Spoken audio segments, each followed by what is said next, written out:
This is SSPTV News, brought to you by Samsung Productions and the Hazleton Standard Speaker. What was on seniors' minds at this year's Senior Expo at the Laurel Mall? State Representative Tara Toohill will tell us next. Happy Friday and welcome inside our studio. Please get comfortable for your local information from SSPTV and the Hazleton Standard Speaker. I'm Ken Kara and let's get going.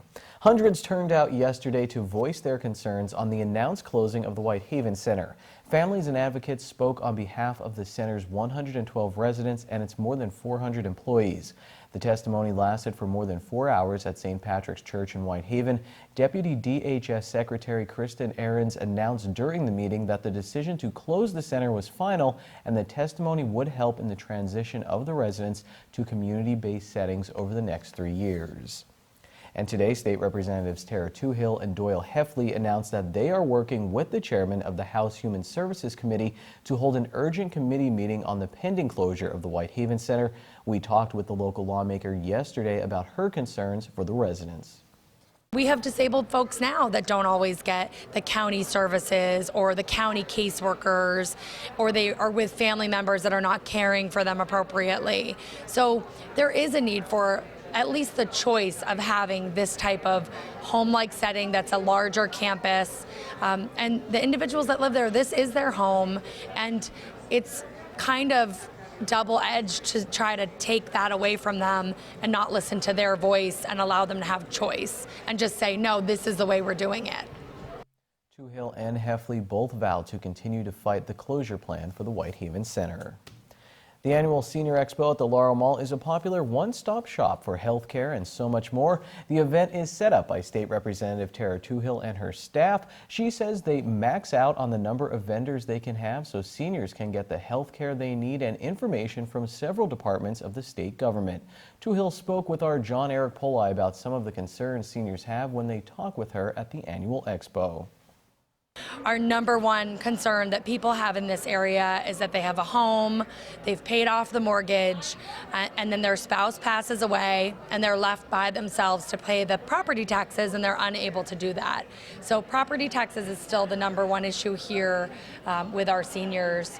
Rising health care costs is huge for our seniors, and we try to help them sometimes with the rent rebate or property tax rebate, they're able to pay for their prescription drugs.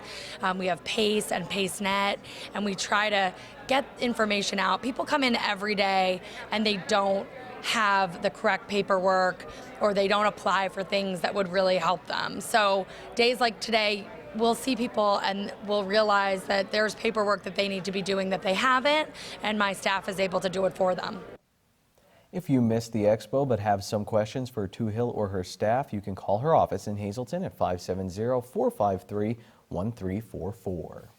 The deadline is fast approaching to order your Penn State Berkey Creamery ice cream. Choose from half gallons of alumni swirl, butter pecan, chocolate, cookies and cream, happy happy joy joy, Keeny beanie chocolate, I'm not making these up, peachy paterno, peanut butter swirl, vanilla bean or WPSU coffee break. The cost is $8 per half gallon or 3 for $22.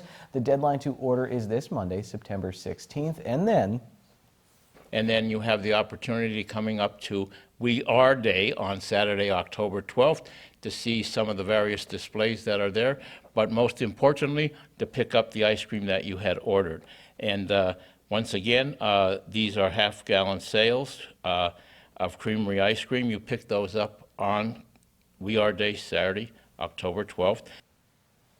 Every day is We Are Day in my heart. For all the details and an order form, visit hazleton.psu.edu and look under latest news.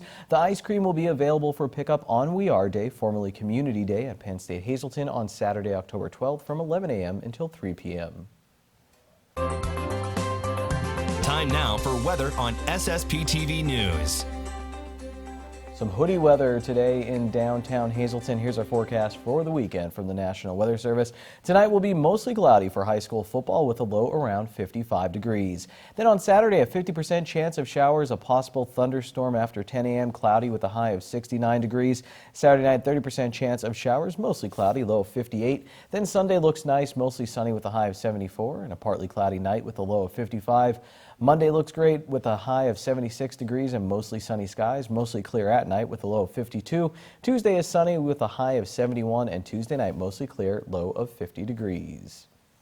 Week 3 of high school football has all of our local teams playing tonight under the lights. Monoy area looks for their second straight victory as they host Nativity in a non-league game. Marion travels to Lehighton looking for win number 1 in a Schuylkill League Division II versus Division I non-league matchup. Hazelton area looks to go to 2-0 in the Wyoming Valley Conference as they travel to Williamsport. Shenandoah Valley visits Midwest, while Tamaqua puts their perfect record on the line against rival Panther Valley on the road. And finally, North Schuylkill plays away at Schuylkill Haven. The Hazelton area girls soccer team is now 5-0. Let's go to the SSPTV standard speaker scoreboard. Haley Kashak scored 2 goals in the Hazelton area's win over Wyoming area. Tamaqua is 3-1 in the Schuylkill League. Emma Kaczynski and Sophia Boyle had goals in their win over Pine Grove, while Bailey Reinhardt had 17 saves. Lehighton beat North Schuylkill in girls and boys soccer. Tamaqua lost to Pine Grove in boys soccer, and Wyoming Valley West beat Hazelton area on the field hockey field. Hazelton area beat Crestwood in golf, and they increased their lead in Division III of the Wyoming Valley Conference. Marion beat Nativity in the Schuylkill League. 2 girls volleyball, where Berwick swept Hazelton area and Pottsville beat Marion. Blue Mountain beat Tamaqua, and in women's volleyball, Penn State Brandywine topped Penn State Hazelton. In other action for Penn State Hazelton, the golf team plays second at a tournament at Mountain Valley Golf Course in our area. Penn State Lehigh Valley won the tournament. The local Lions were led by Mark Lusk's 73. The women's soccer team at Penn State Hazelton beat Lackawanna College 4-2. The Cubs and the Brewers stayed tied for the second NL wildcard spot as both picked up wins on Thursday. Coming up, we chill with the MMI and Hazelton area cross-country teams after a meet on a super hot day. And next, a trip back to Football Friday last week for a special ceremony honoring a former NFL player at a local game. Good evening, everyone. Here's today's Talk of the Town. The Pocono Greyhound Adoption will be hosting the Great Hound Hustle 5K Run, Walk, and Dog Walk on September 22nd at Beltsville State Park. Anyone that registers by tomorrow night will only have to pay a $20 registration fee. The 12th Annual Belle Italia Festival, presented by the Hazelton Unica, will be held tonight through Sunday at Community Park in Hazel Township. For more information, you can visit the event's Facebook page. This Sunday at 3 o'clock, the Hazelton Interfaith Ministerium will be having its annual service in remembrance of the Latimer Massacre. For more information, you can call 570-578-5921. And the second annual Turkey Tray fundraiser to benefit the Hazelton Archery Club will be held this Sunday from 1 to 6 p.m. at the Other Side Bar in Freeland. And that's today's Talk of the Town.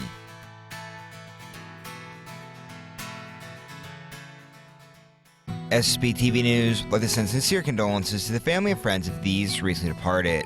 Konstantin A. Evanovsky, formerly of Hazelton. A celebration of life will be held Saturday at 11 a.m. at Booth Bay Harbor Congregational Church in Booth Bay, Maine. The Hall's Funeral Home in Booth Bay, Maine is in charge of arrangements. Donna M. Novotnak of Hazelton. No services are scheduled. The Damiano Funeral Home is assisting the family. And Paul Clarence Tabor of Hazelton. No services have been announced. Today's social and obituary report is brought to you by Harmon Funeral Home and Crematory. Call 570-788-0977 or go to harmonfuneral.com.